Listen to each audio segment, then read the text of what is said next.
안녕하세요. 오늘도 시사인에서 한 꼭지 읽어보겠습니다. 조경숙 만화평론가의 글입니다.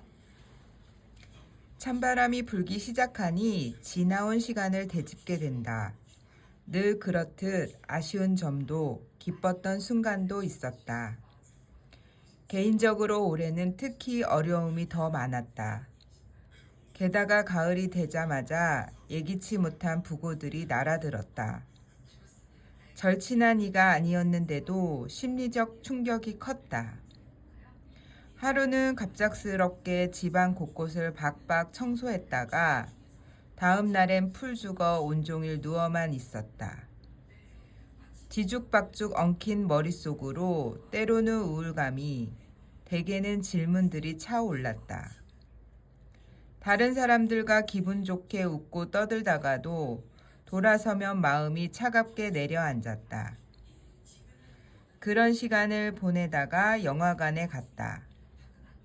러닝타임이 1시간 남짓인 애니메이션으로 제작되었다는 룩백을 보기 위해서였다.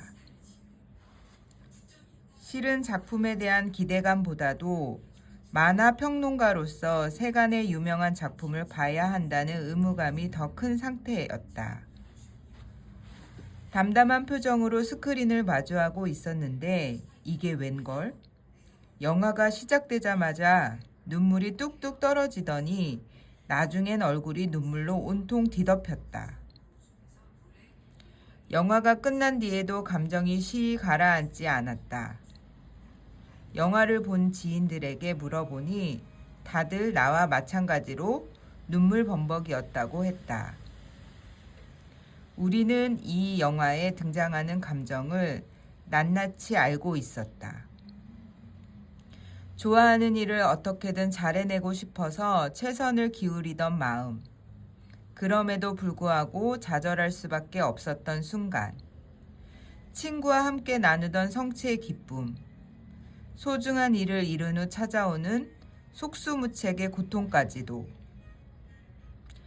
이런 마음들을 그저 비스듬하게 그려낼 수도 있지만 이 만화는 통렬하게 감각하도록 한다. 우리가 잊고 있던 혹은 빠르게 소화해 버리려던 감정의 페이지를 기어코 마지막 문장까지 읽게 하려는 듯이. 개봉한 룩백은 동명의 만화책을 원작으로 한다.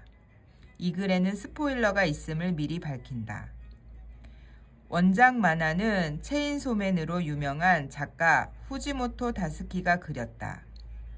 룩백의 주인공은 후지노와 쿄모토로. 이 둘은 초등학생 시절 학보의 4컷 만화를 나란히 연재하며 서로를 알게 됐다.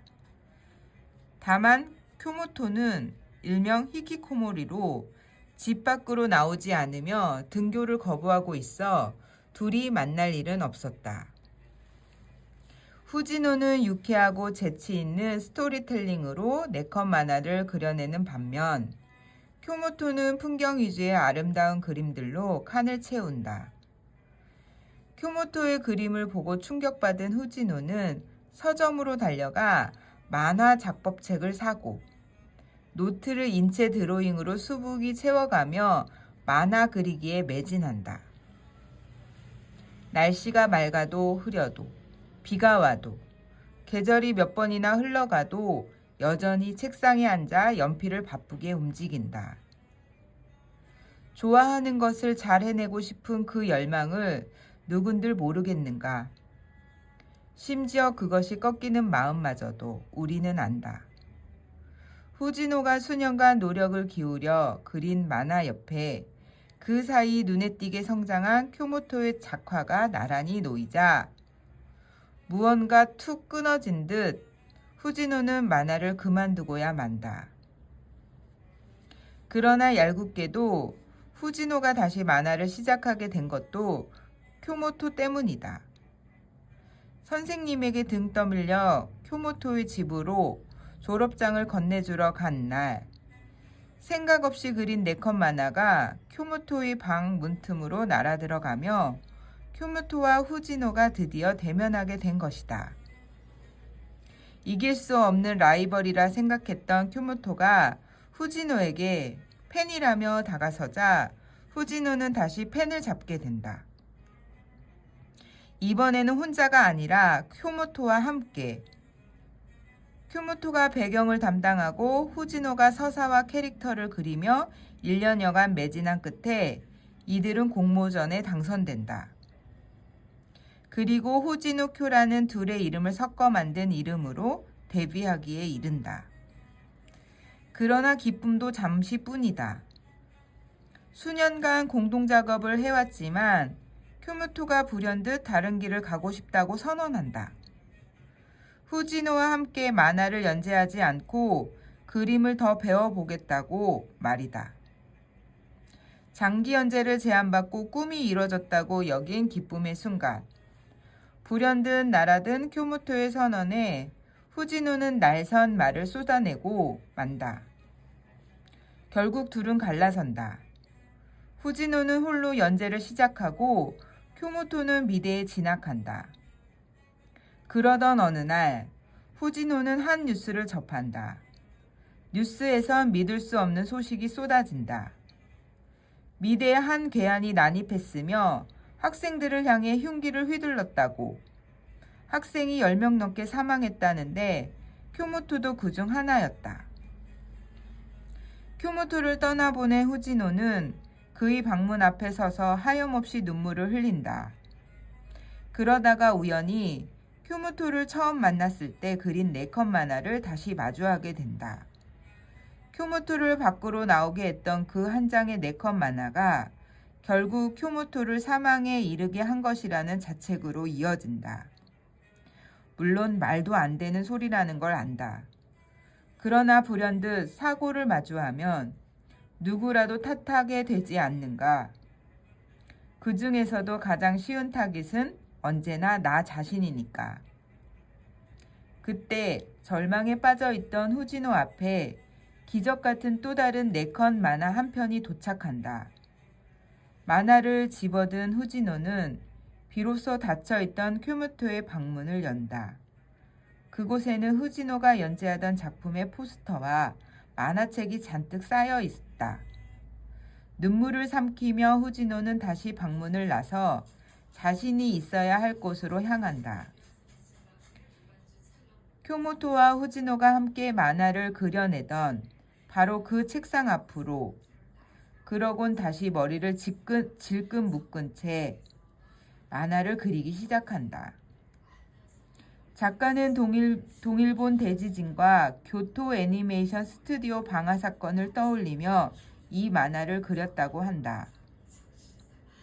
피해 현장을 목도하며 느낀 참담함, 아무것도 할 수 없다는 무력감을 만화로 옮겨내는 동안 만화와 함께하며 즐거웠던 새로운 것들이 떠올랐다고도 한다. 물론 그 많은 감정이 지나간 뒤에도 이전처럼 똑같이 책상에 앉아 그림을 그릴 뿐이지만 일상으로 이어가는 그 자체만으로도 우리는 떠나보낸 이들을 추모할 수 있다. 일상은 잊기 위한 것이 아니라 도리어 기억하기 위한 것이다. 다만 여기에 도착하기 위해서는 이전 단계들을 충실히 지나야 한다. 슬픔과 고통, 절망, 그리고 이 모든 길 끝에 기적처럼 찾아오는 한 줌의 용기마저도 그때그때 찾아오는 감정들을 성실하게 씹어 넘기고 나서야 우리는 다시 그러나 새로운 원점 앞에 설 수 있다. 그러니 지금 슬픔에 빠져 있다면 애써 눈물을 거두지 말고 끝까지 울자. 룩백이라는 제목처럼 돌아서서 뒤를 보는 시간은 모두에게 필요하다. 나도 올해의 남은 시간은 슬피 울며 지내려 한다. 애써 괜찮아지지 않는 대신 지금까지처럼 계속 글을 쓸 생각이다. 맑아도 흐려도 비가 와도 계속 이 자리에서.